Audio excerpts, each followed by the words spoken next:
रामपुर गांव में एक गरीब किसान रहता था। उसके परिवार में उसकी पत्नी और 10 साल की बेटी थी।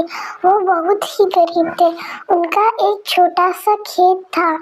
वह खेती करके अपने परिवार का पेट भरते थे। रीता, मैं खेती करने जा रहा हूँ। तुम अपना और बच्चों का ध्यान रखना। इतना वह बोल ही रहा था कि बारिश शुरू हो गई। अरे, ये बारिश कैसे हुई? अब सारी फसल बर्बाद हो जाएगी। उसके बाद बारिश रुक गई। बारिश रुकने के बाद किसान खेत में जाने के लिए तैयार हो गया।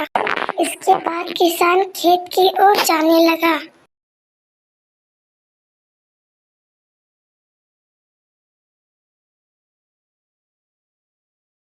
जब वो खेत में पहुंचा तो उसने देखा सारी फसल बर्बाद हो गई। तो उसे बहुत दुख हुआ। वो वापस घर की ओर जाने लगा। जब वो घर जाने लगा तो उसने सोचा, मेरे पास इतने पैसे नहीं है, मैं अपने परिवार को खाना कहाँ से खिलाऊंगा और मैं मेरी बेटी को कैसे भेजूंगा। वो घर पहुंचा तो उसने देखा उसकी पत्नी और उसकी बेटी बैठी हुई है।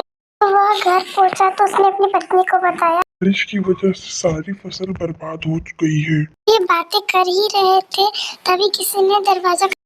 तभी एक तांत्रिक बाबा आए। बाबा ने मोहन से कहा, बेटा मुझे कुछ खाने के लिए दे दो।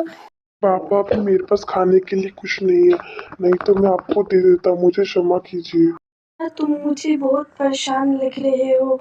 बताओ तुम्हारे साथ क्या हुआ है। पापा, बारिश की वजह से सारी फसल बर्बाद हो गई है। अपने परिवार का पालन पोषण कैसे करूंगा? बेटा, मैं तुम्हें वरदान देता हूँ, तुम्हारी जितनी भी फसल है वो फिर से लहरा उठेगी। शुक्रिया बाबा। आशीर्वाद देके बाबा वहाँ से चले गए। इसके बाद मोहन खेत गया। मोहन ने देखा कि उसकी फसल पहले से ज्यादा अच्छी हुई है।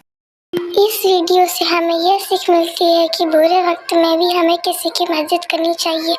अगर हम दूसरे की मदद करते हैं तो भगवान हमारी मदद करता है।